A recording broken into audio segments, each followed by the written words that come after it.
बिस्मिल्लाहिर्रहमानिर्रहीम रब्बिश्रह सदरी व यस्सिर ली अमरी वाहलुल उक़दतम मिन लिसानी यफ़क़हू क़ौली। अल्लाहुम्मा सल्लि अला मुहम्मदिन व अला मुहम्मद। इस बेहतरीन दुआ के साथ अपने आज के लेक्चर का आगाज़ करते हैं।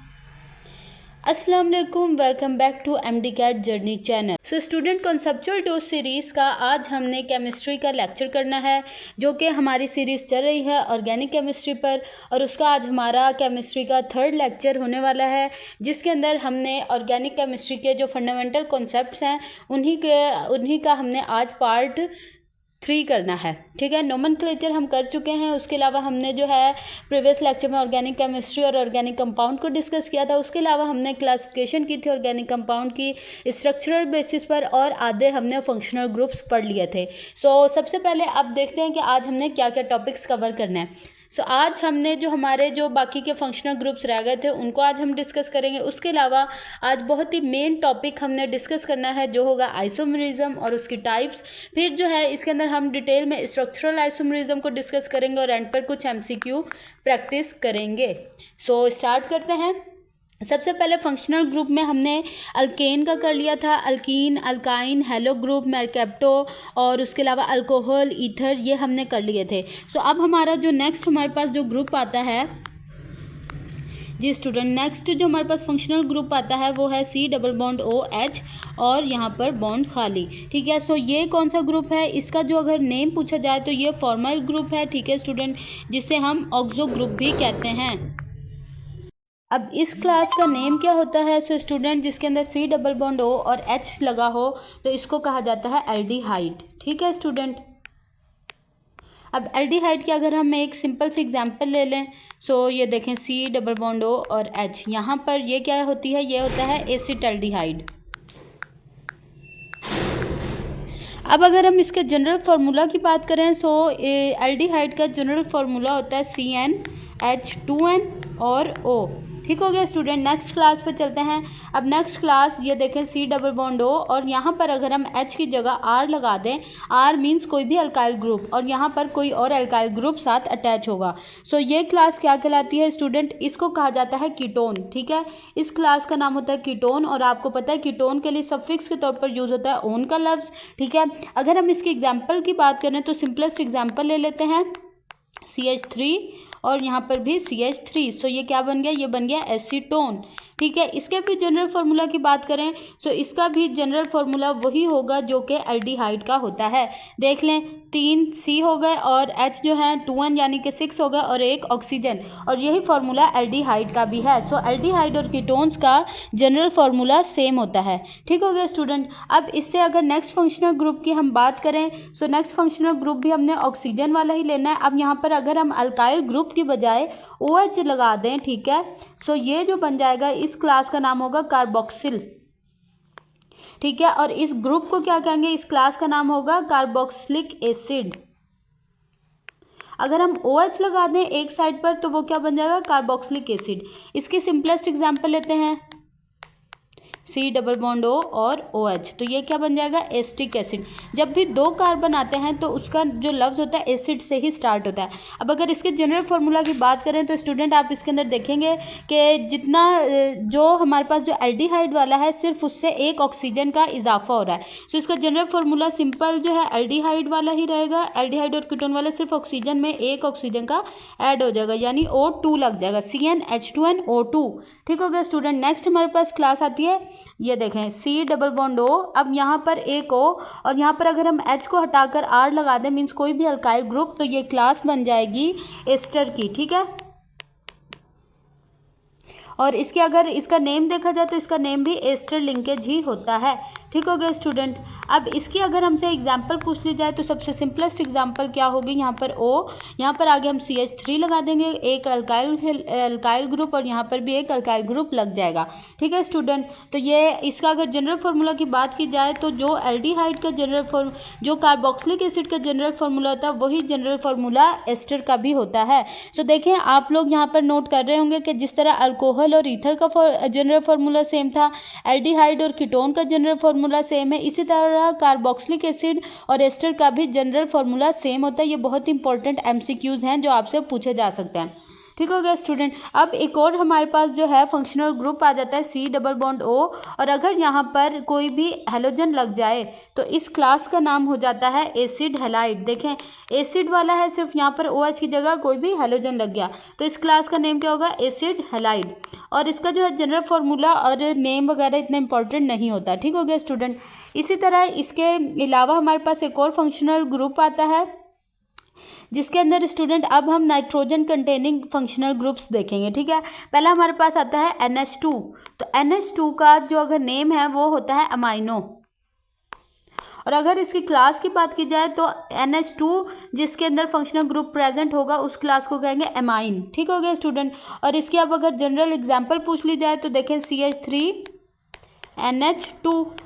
ठीक है, ये सिंपल हो गया हमारे पास मिथाइल एमाइन। ठीक हो गया। अब नेक्स्ट हम अपने मेन टॉपिक की तरफ चलेंगे जो है आइसोमरिज्म और उसकी टाइप्स। ठीक हो गया स्टूडेंट। सबसे पहले हम देखेंगे कि आइसोमरिज्म होता क्या है। सो देखें different compounds having same molecular formula. अच्छा, FSC में आपने जो आइसोमरिज्म की जो है बहुत डेफिनेशन पढ़ी होगी लंबी सी, कि having same molecular formula but different structure formula and different physical and chemical properties. लेकिन MD-CAT के लिए अभी आपने सिंपल जो याद रखना है कि वो कंपाउंड्स डिफरेंट कंपाउंड जिनका मोलेकुलर फार्मूला सेम होता है तो वो क्या कहलाते हैं, वो एक दूसरे के आइसोमर्स कहलाते हैं। और जहाँ पर भी इज्म का वर्ड आ जाए तो इसका मतलब होता है फिनोमिना। ठीक है, तो मतलब कि वो फिनोमिना जो कि शो करता है डिफरेंट कंपाउंड्स को जिनके मॉलिक्यूलर फार्मूला सेम हो और स्ट्रक्चर फार्मूला डिफरेंट हो, तो वो फिनोमिना क्या कहलाता है, आइसोमरिज्म। तो आइसोमरिज्म और आइसोमर्स ये लफ्ज़ आप आगे सुनेंगे। ठीक है, जब मैं डिफरेंट जगह पर यूज़ करूँगी।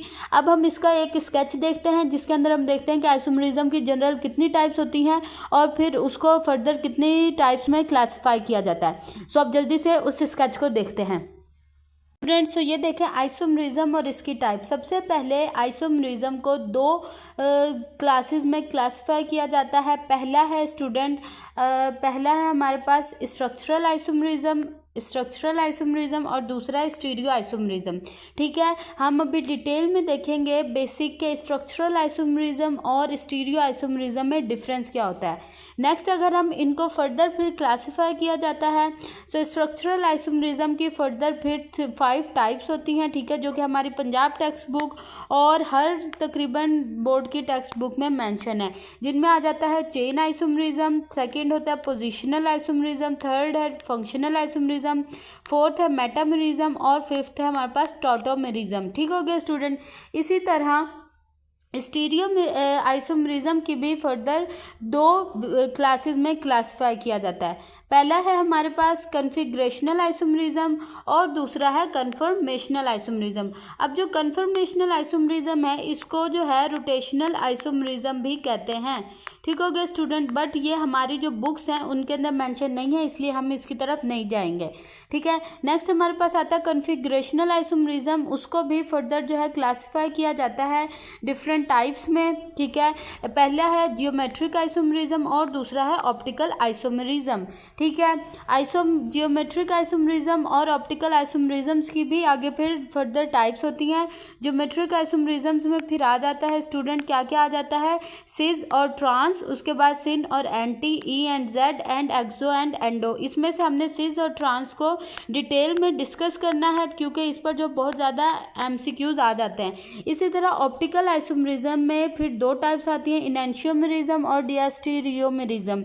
ठीक है, ये अगर देखा जाए तो PTB में मेंशन नहीं है, बट फेडरल और दूसरी जो टेक्स्ट बुक्स हैं उसके अंदर इसका भी जिक्र है, तो हम इसको भी डिटेल में डिस्कस करेंगे। सो ये हमारे पास सिंपल सा एक चार्ट है। ठीक है स्टूडेंट, हमारे आइसोमरिज्म से रिलेटेड एक स्केच है जिसके बारे में आपको पता होना लाजमी है। ठीक है, अब हम चलते हैं डिटेल में। पहले हम स्ट्रक्चरल आइसोमरिज्म को डिस्कस करते हैं। स्टूडेंट अब हम देखेंगे सबसे पहले स्ट्रक्चरल आइसोमरिज्म्स क्या होते हैं और उनकी टाइप्स को डिटेल में हम डिस्कस करेंगे। देखें स्ट्रक्चरल आइसोमरिज्म आपको लफ्ज़ से ही शो रहा है स्ट्रक्चर। ठीक है, तो यहाँ पर जो डिफरेंस आएगा वो स्ट्रक्चर का आएगा। तो सबसे पहले स्ट्रक्चरल आइसोमरिज्म क्या होंगे, जिनका मोलेकुलर फार्मूला सेम होगा और इनका स्ट्रक्चरल फार्मूला डिफरेंट होगा। स्ट्रक्चरल फार्मूला डिफरेंट होने की वजह से उनकी केमिकल और फिजिकल प्रॉपर्टीज़ दोनों ही डिफरेंट होंगी और इनके जो IUPAC नेम होंगे वो भी बिल्कुल एक दूसरे से डिफरेंट डिफरेंट होंगे। अब जो है स्ट्रक्चरल आइसोमरिज्म के आगे डिफरेंट टाइप्स होती हैं जो कि हमने पढ़ी, chain isomerism, positional isomerism, functional group isomerism and metamerism and tautomerism. ठीक है, सो अब इन सबको हमने डिटेल में डिस्कस करना है। सबसे पहले आ जाता है हमारे पास, अच्छा यहाँ पर एक और इम्पॉर्टेंट बात है कि जो स्ट्रक्चरल आइसोमरिज्म है इसको कॉन्स्टिट्यूशनल आइसोमरिज्म भी कहते हैं। तो आपसे ये नाम भी कहकर पूछा जा सकता है, तो आपको पता होना चाहिए कि स्ट्रक्चरल आइसोमरिज्म का ही दूसरा नाम कॉन्स्टिट्यूशनल आइसोमरिज्म होता है। So let's start chain isomerism. अब देखिए स्टूडेंट, चेन आइसोमरिज्म जब भी कोई लफ्ज़ होता है तो उसको तोड़कर देखा करेंगे असल में इस लफ्ज़ का मायने क्या है। तो चेन आइसोमरिज्म देखें, इसे पहले तो स्केलेटल और न्यूक्लियर आइसोमरिज्म भी कहते हैं। अब चेन आइसोमरिज्म में क्या होगा कि उसका मॉलिक्यूलर फार्मूला सेम होगा, लेकिन क्या होना है, स्ट्रक्चर में डिफरेंस आना है। अब चेन आइसोमरिज्म में जो डिफरेंस आएगा स्ट्रक्चर का, वो उसकी कार्बन चेन की नेचर की वजह से होना है। ठीक है, मतलब जो कंपाउंड्स होंगे उनका मॉलिक्यूलर फार्मूला सेम होगा, लेकिन जो उनके अंदर कार्बन का जो चेन है उसका जो है डिफरेंस आएगा, उसकी नेचर डिफरेंट होगी। ठीक है, और अल्केन सिर्फ ऐसे ऑर्गेनिक कंपाउंड हैं, ठीक है, अल्केन सिर्फ और सिर्फ चेन आइसोमरिज्म ही जो शो करते हैं। अल्केन चेन आइसोमरिज्म के अलावा सिर्फ कन्फॉर्मेशनल आइसोमरिज्म शो करते हैं, उसके अलावा अल्केन जो फैमिली है वो कोई और आइसोमरिज्म शो नहीं करते। ठीक हो गया। इसी तरह चेन आइसोमरिज्म के और भी बहुत से ऑर्गेनिक कंपाउंड्स होते हैं जो कि शो करते हैं, लेकिन हमें हमारे सिलेबस में जो है अल्केन को पढ़ना लाजमी है कि ये चेन आइसोमरिज्म शो करते हैं। फॉर एग्जाम्पल, अब मैं आपको एक एग्जाम्पल देती हूँ, CH3, CH2, CH2 and CH3। ये हमारे पास स्टूडेंट क्या है, ये 4 कार्बन वाला हमारे पास N ब्यूटेन है। ठीक है, इसी तरह अब अगर हम CH3, CH और CH3 और यहाँ पर हम CH2 लगा दें तो हमें CH3 लगा दें, तो ये हमारे पास क्या बन गया स्टूडेंट, आइसोब्यूटेन। तो अब अगर हम इनका स्टूडेंट अगर हम इनका जनरल मॉलिक्यूलर फार्मूला देखें तो इसके अंदर कार्बन 4 है, और अगर हाइड्रोजन हम कैलकुलेट करें तो 3, 6, 7, 8, 9, 10, और इसके अंदर भी देखें 3, 6, 9 और 10, तो इसके अंदर हाइड्रोजन कितने, 10। मतलब इन दोनों का मॉलिक्यूलर फार्मूला सेम है, लेकिन सिर्फ इनके अंदर जो कार्बन की चेन है उसकी नेचर डिफरेंट है। इस वजह से इनको कहा जाएगा कि ये आपस में क्या है, चेन आइसोमरिज्म शो करते हैं, एन ब्यूटेन और आइसोब्यूटेन। अब स्टूडेंट कुछ मैं आपको अल्केन्स और उनके नंबर ऑफ आइसोमर्स बताऊंगी। ठीक है, ये टेबल आप लोगों ने याद करना है। पहली बात कि मीथेन, इथेन और प्रोपेन, इनका सिर्फ एक ही आइसोमर होता है, क्योंकि इनके अंदर कार्बन की चेन जो है उसको हम डिफर नहीं कर सकते, चाहे उनको आप डिफरेंट कर ही नहीं सकते, क्योंकि 3 कार्बन वाले की स्ट्रेट चेन ही बनेगी। ठीक है, सो इसलिए उनका सिर्फ एक ही आइसोमर होता है। ब्यूटेन जो होता है उसके 2 आइसोमर्स होते हैं, पेंटेन के 3 होते हैं, हेक्सेन के 5, हेप्टेन के 9, ऑक्टेन के 18, नेनेन के 35 और डिकेन के 75 होते हैं। अब देखिए स्टूडेंट, ये आपको याद होने चाहिए, क्योंकि काफ़ी बार ऐसे पूछ लिया जाता है कि बताएं ब्यूटेन के कितने आइसोमर्स पॉसिबल हैं, या फिर हेक्सेन के कितने आइसोमर्स पॉसिबल हैं। अब इसके लिए आपको एक शॉर्ट ट्रिक भी चाहिए होगी, क्योंकि इतना ज़्यादा याद करना जो है वो थोड़ा डिफिकल्ट हो जाता है। सो चलें शॉर्ट ट्रिक देखते हैं। देखें, अगर आपने जो है नंबर ऑफ आइसोमर्स निकालने हो अल्केन के, तो आपने ये फॉर्मूला लगाना है 2n। ठीक है, 2 की पावर n-4 और +1। ठीक हो गया स्टूडेंट, लेकिन ये फॉर्मूला सिर्फ और सिर्फ कार्बन 7 कार्बन तक के लिए ही पॉसिबल है, उससे ज़्यादा के लिए ये शॉर्ट ट्रिक पॉसिबल नहीं है। अब 8 कार्बन के लिए आपने जो फार्मूला लगाना है वो है 2n-4 + 2, और जो 9 कार्बन के लिए आपने फार्मूला लगाना है 2 की पावर n-4 + 3। अब चलें देखते हैं, एक यहाँ पर एग्जाम्पल को जो है करके देखते हैं। ठीक है स्टूडेंट, चलें यहाँ पर ही मैं आपको करके बता देती हूँ।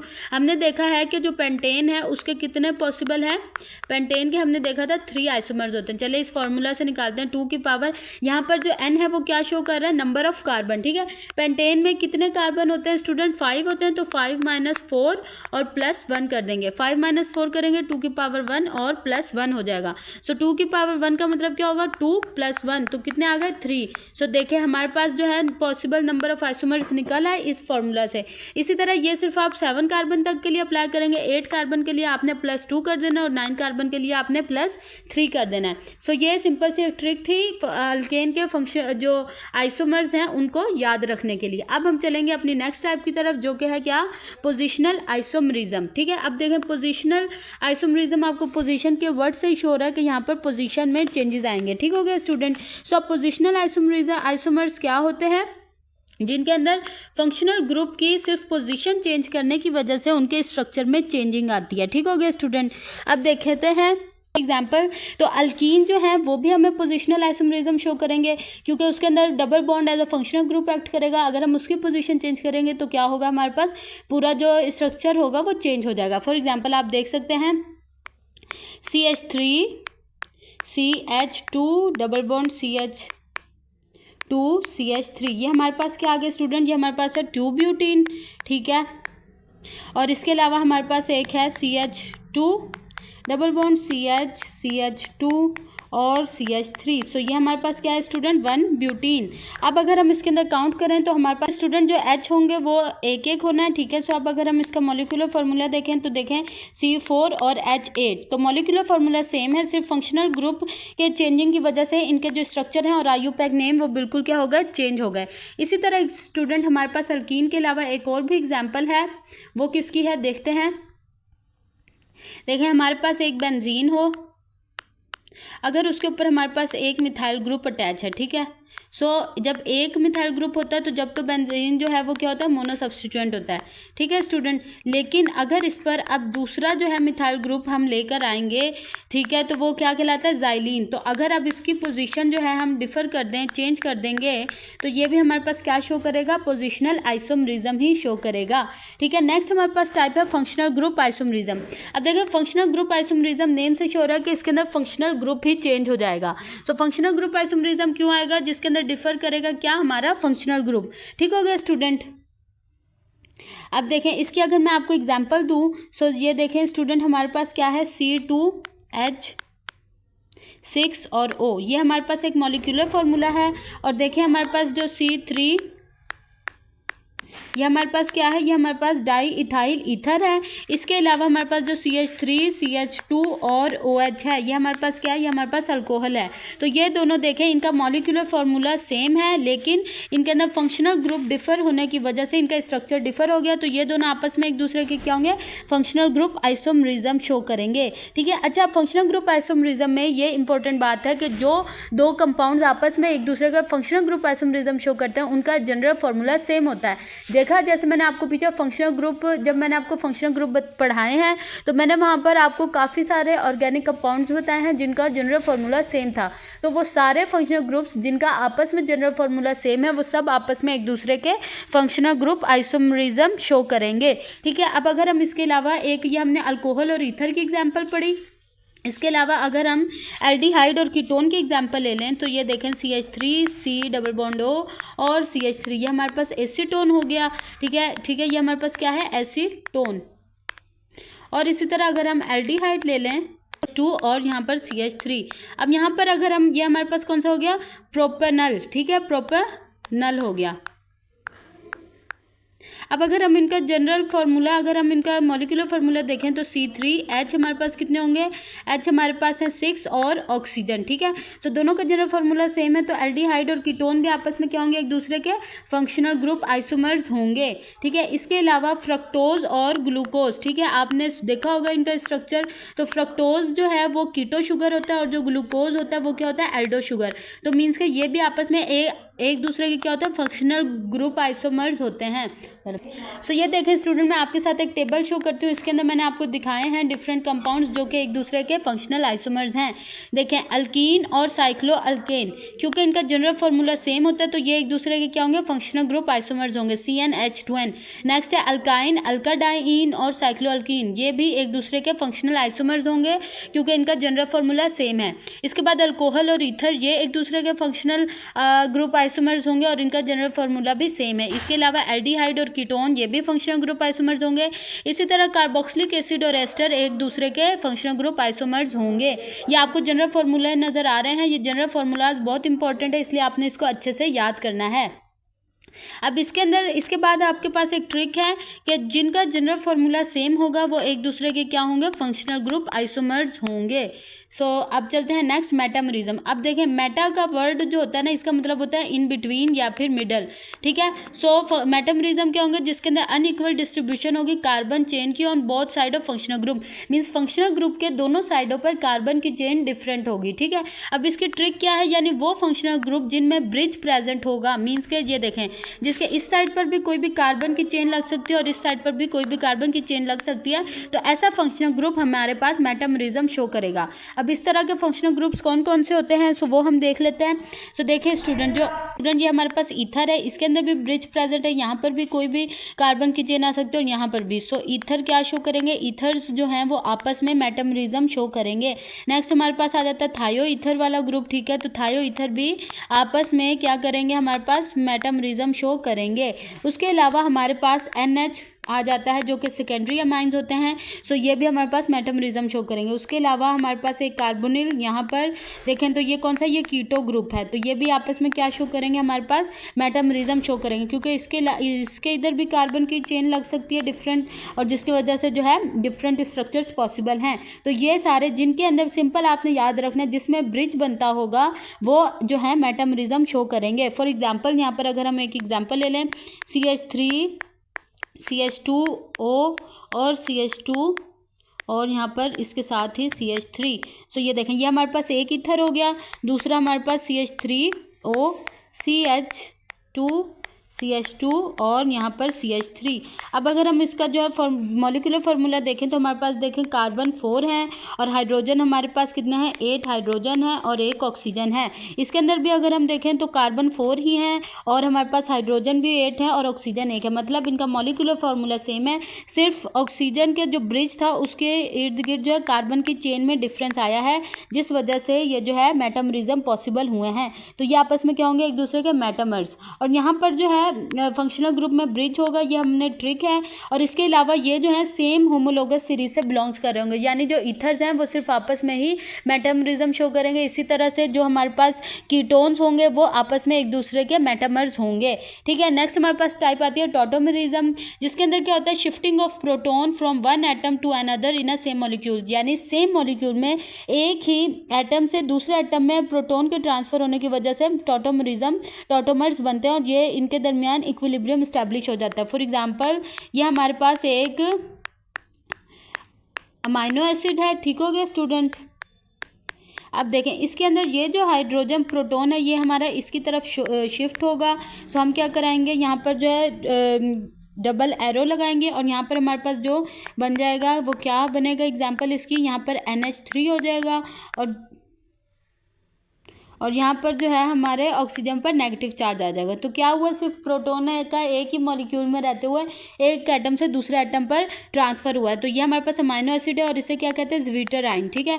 तो ज्विटराइन और अमाइनो एसिड क्या है, टॉटोमरिज्म की एग्जाम्पल हैं। इसके अलावा एक और एग्जाम्पल आपने हाइड्रोकार्बन्स वाले चैप्टर में स्टूडेंट पढ़ी होगी, जो कि मैं आपके साथ डिस्कस कर देती हूँ। हमारे पास क्या होता है, CH2 डबल बॉन्ड CH और OH। सो अल्कोहल के साथ जब डबल बॉन्ड प्रेजेंट हो तो वो क्या कहलाता है, विनाइल, ठीक हो गया स्टूडेंट। सो अब देखें आपने जो है ये जो है प्रिपरेशन के दौरान में पढ़ा होगा, CH2 यहाँ पर C और H, ठीक है, ये हमारे पास क्या है, विनाइल अल्कोहल है। सो क्या होता है स्टूडेंट के यहाँ पर से शिफ्टिंग होती है इलेक्ट्रॉन्स की और यहाँ पर डबल बॉन्ड बनता है और ये हाइड्रोजन शिफ्ट हो जाता है यहाँ पर, ठीक है। तो हमारे पास रिवर्सिबल मेथड में यहाँ पर हमारे पास है विनाइल अल्कोहल से हमारे पास क्या बन जाता है, एल्डिहाइड, एसिड एल्डिहाइड। तो मीन्स के एसिड एल्डिहाइड और विनाइल अल्कोहल भी हमारे पास क्या शो करते हैं, टॉटोमरिज्म शो करते हैं, मीन्स के ये भी आपस में एक दूसरे के टॉटोमर्स हैं। और इसके अलावा जितने भी अल्कोहल्स होंगे वो सब कीटोन्स के साथ टॉटोमरिज्म शो करेंगे। सो यहाँ पर हमारे जो है स्ट्रक्चरल आइसोमरिज्म्स की टाइप्स कंप्लीट होती हैं। अब थोड़ा सा क्विज करते हैं, उसके बाद कल के लेक्चर में जो है नेक्स्ट लेक्चर में हम स्टीरियो आइसोमरिज्म और ज्योमेट्रिक आइसोमरिज्म को डिटेल में डिस्कस करेंगे। तो सबसे पहले हमारे पास क्वेश्चन है, aldehyde with molecular formula CnH2n+2 और यहाँ पर साथ O भी आना है, with ketone show which type of isomerism. So हमने पढ़ा है एल्डिहाइड और कीटोन्स जिनका जनरल फार्मूला सेम होगा तो वो क्या शो करेंगे, functional isomerism. So next question है, which of the following compound does not show metamerism. अब आपने बताना है इनमें से कौन सा जो है मेटामरिज्म शो नहीं करता। तो मैंने मेटामरिज्म के लिए आपको ट्रिक बताई है, जिसमें ब्रिज प्रेजेंट नहीं होगा वो मेटामरिज्म शो नहीं करेगा। सो देखें 2-मिथॉक्सी प्रोपेन, ठीक है, ये प्रोपेन होना है। तो 2-मिथॉक्सी प्रोपेन जो है स्टूडेंट, ये मतलब कि ये मिथॉक्सी का मतलब क्या है कि ईथर है। तो हमने पढ़ा है कि ईथर के अंदर स्टूडेंट क्या प्रेजेंट होता है, ब्रिज प्रेजेंट होता है, मीन्स कि ये जो है फंक्शनल मेटामरिज्म शो करेंगे। नेक्स्ट है 3-पेंटानोन। तो नोन का मतलब क्या है, कीटोन की बात हो रही है, और कीटोन में भी ब्रिज प्रेजेंट होता है, तो मीन्स कि ये भी शो करेंगे। नेक्स्ट है एसिटाल्डिहाइड।